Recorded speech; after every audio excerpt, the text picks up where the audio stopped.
Alright, what's going on, everybody? Dogman Dan here. We are in Warframe, and you are looking at Operation Rathuum.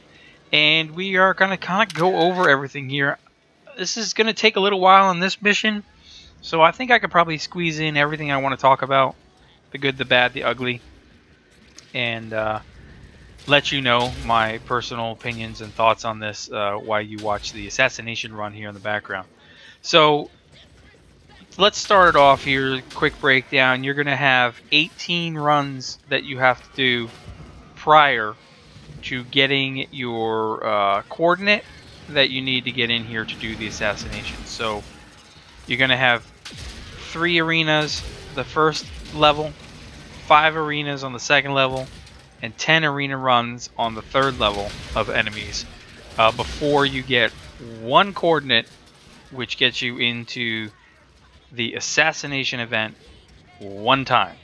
Then you actually have to go back to the level 3, run 5 more runs before you have 100 points again in order to come back and use 1 coordinate to run the boss mission again. Grindfest, yes indeed. And straight up front, what's really ticking me off about this is I don't care so much about the mods. Yeah, great. If I can get a hold of some of the mods, awesome. The fact that the new twin Comacs are hidden inside of this against Kayla. She's the one that drops them. Keela, whatever you want to call her. She's the one that drops the twin Comac blueprint. Random drop. Along with all the new mods, random drop. So you're grinding out for this one thing, and you have to grind over and over and over. And I get it. You got 9 days to grind it. For people that don't have a lot of time, 9 days is not a lot of time. Especially when you're going to go work your butt up to this assassination, then have to go back, play 5 more rounds of crap, publicly most likely to get through it quicker, and deal with the frustrations of that, just to come back here and run it one more time, and then go back and do it all again, get 5 more rounds in, then come back here and run it one more time for a chance.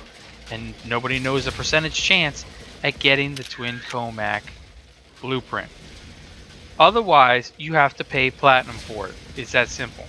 Now, I've already talked to guys in the clan, and I feel personally, for me, this is setting up as a pay-to-play type of system. Okay, so you put this in such a random grind fest, you put it into an event, and the only other way to currently get it right now would be to buy it with platinum from the marketplace for, I think it's 225 platinum if it was. I have to look at it. And for the people that don't have time to grind it out, don't have time to play, don't want to sit here and keep going back and forth, because this arena mode is really nothing more than PvP brought back to the PvE, where it's a team versus the AI.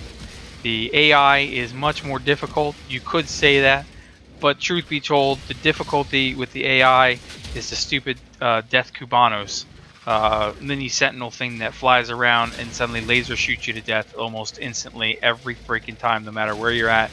This thing will come up from behind you, boom, you're dead, and you're like, what the fuck just happened? It's frustrating, it pisses me off, makes no sense why that's there. Doesn't matter what frame you're in.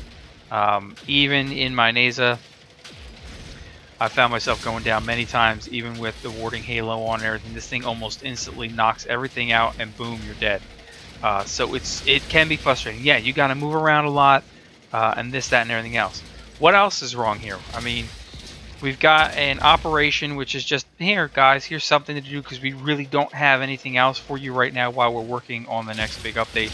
Next big update probably won't be out, I'll be honest with you guys.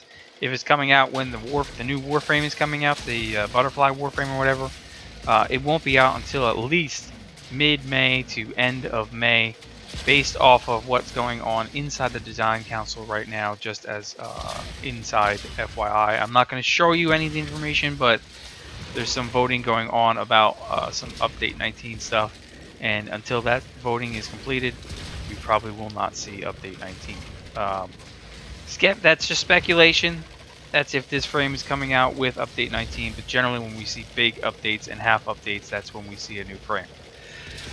So anyway, back to what's going on in here. So you've got that, you've got it's taken from Conclave, basically put into PvE. You've got the fact that this game's been going on for 3 years, and everybody's all about the major damage this, damage that. You know, you've got to have the best of everything. You've got to be the skilled player, blah, blah, blah. And here is where it comes in as a problem. In public missions, public matches, public arenas, whatever, if you don't have the meta, and let's say you haven't played Conclave because you're really not into that style of the game, you're not going to have fun in this one. You're going to find yourself dying a lot.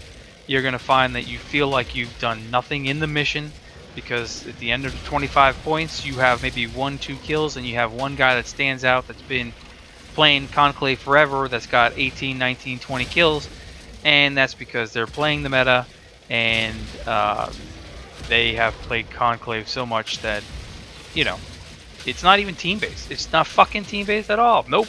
You just go out there, kill as fast as you can, get as many points as you can, make yourself look like the dominant guy, and be done with it. And that is just wrong. As you could probably tell, I'm very pissed off about how this whole operation event thing is going. Is it worth it? We'll kind of discuss that more here in a minute. So, and then of course you got going on now. Once you run your 18 missions and you've got enough points to get your coordinate, and you get your one coordinate, and you come in here to do this assassination, you have to actually work as a team in here. And the problem is nobody wants to work as a team. Everybody just wants to do what they want to do on their own. And you see that I've put down in the comments inside the video a couple times telling people, and this was my first attempt at doing this.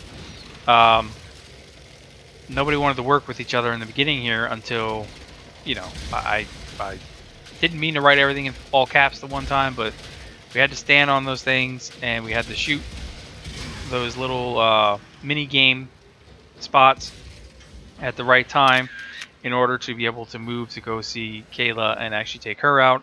And then in there, it just, you know, repetitive in terms of how the mission, the map, the whatever, the sequence of the boss fight goes. And you find out more people going down over and over and over, with 8 seconds in between orbital strikes, which if a player goes down, you got to revive the player, and then everybody's got to get on and try to shoot out the mini game again. And 8 seconds is not a lot of time, and it gets very frustrating very fast, because if you get 1 or 2 players down, now nobody can concentrate on trying to take out the mini game. And the next thing you know, you've got more orbital strikes on top of you over and over and over, until everybody's managed to be able to run around enough that they don't get killed for a few seconds, and then go and take out the minigame. And then Kayla drops, and then you run her for a few seconds, she takes a certain amount of damage, then it goes right back and repeats itself over and over and over. Not really fun. Not really appealing about the fact, or should I say, I'm very pissed off. I already mentioned, I'm very pissed off about the fact that the twin Comac blueprint drops from her in this operation, and only from her in this operation as a random drop, along with all the new mods as random drops. So you're gonna have to grind this out over and over and over, which means playing her once, going back on the mission, running 5 more arenas, coming back with enough points to run her one more time, then going back on the arenas, doing 5 more arenas, going back again over and over and over the next week, in order to hopefully get your twin Comac blueprint, because it's the only way you can get it, unless you buy it with platinum from the marketplace. So right there, it makes me feel like it's a pay-to-play type of system. Can't say pay-to-win because it's PvE, but it's a pay-to-play. So if you can't do the grind, the only way currently to get this weapon is to kill her during this operation, you've got to pay for it with platinum. If they take it and they move it on to her in general game after this operation's over, and you have a chance to get that blueprint, okay, but what is the percentage? Nobody really knows at this point. These new mods, are they worth it?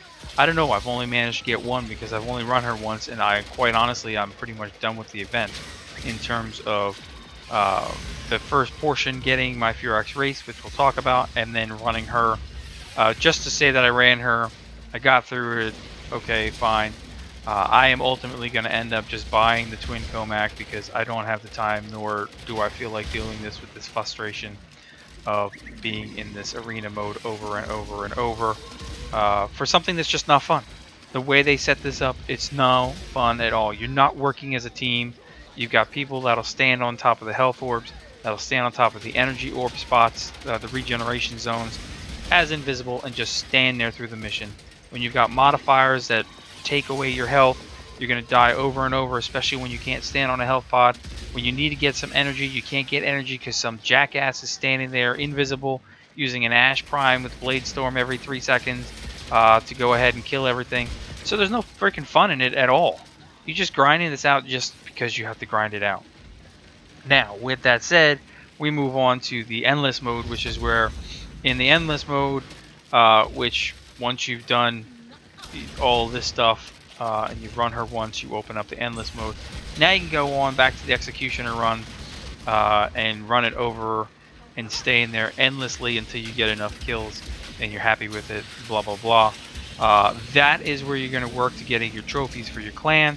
So for us in the Storm clan that we are now, we would need to get at least a minimum of 250 to get the Terracotta trophy, or 1,000 kills combined as a clan overall in order to get ourselves a gold trophy. It all does scale based off of what size your clan is. So you get up to Moon Clan, it's anywhere from 2,500 for a Terracotta trophy all the way up to 10,000 kills in order to get the gold trophy.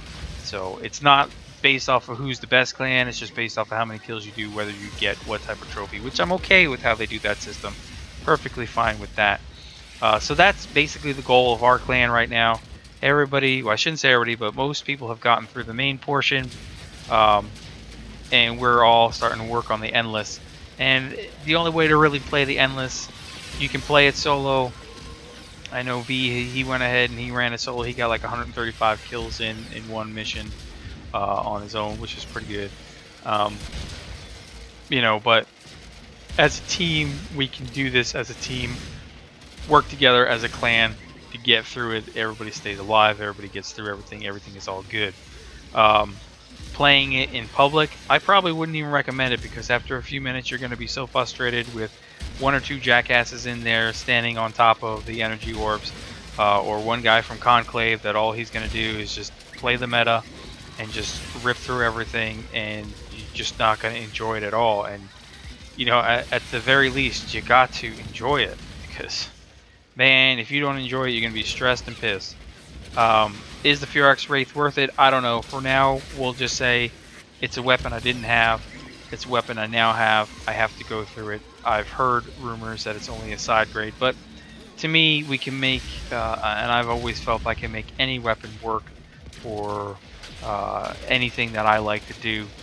You know, and maybe, sure, not end game, but you know, who knows? There is no real end game in this game, which is quite funny if you think about it. By now, after 3 years, we should really have some high-level end-game content that is available and accessible only to a certain mastery rank. So, and I'm not saying that in a bad way. I'm just saying, when I've played so many other games, end game is when you've reached max rank, or you're within, you know, 1 or 2 ranks of max rank, and you have a certain amount of gear. That these people are the only people that you're playing with in these end game type of missions, because it's meant to be difficult, it's meant to be hard, it's meant to be played with people that know what they're doing throughout the game. And you can't always say that just because somebody's fully maxed out that they know what they're doing, but you know what I'm saying. Instead of having missions where, you know, new players are coming in and then they're coming out bitching because they can't survive a radiation cloud in a mission. It's not fair. How dare DE put those type of challenges in this game, this and that. But overall, this is probably the worst event that I've ever dealt with in 3 years. Not enjoyable. It is a bit challenging. Yeah, sure, doing it yourself is going to be cool. Only unless you're doing it as a team that actually works together, not when you're running in with the COD mentality. Is this going to work for you? Will I get all the rewards, all the mods? Probably not. I really don't think I'll run this Kayla thing more than once or twice in the next few days that we have. I'm just going to move on to something else. I'll go play with the Furax Wraith for a little bit. Got so many other things I actually want to do within this game that I want to bring out to everybody and discuss and talk about and get back into things just the way I want to get back into things, to entertain, to be informative, to be helpful, to do what I do and the way I do it. Yeah, you'll probably have some fun with it, but I'll be honest, guys, it's not even like the old Solar Rail system the way it used to be, where that was even fun, the first one, before they brought it into the Solar Rail Conclave crap. And now this whole, I guess you could say it's like a team deathmatch type of thing, you know, endless round type of stuff. And I've played this style in so many other games, and it can work, and though it may not always work, it all depends. In this case, publicly, it doesn't work, and I doubt that it will. But comments, questions below. Thanks for tuning in. I will catch you guys in more episodes. Appreciate your support. Until next time, I'll see you later.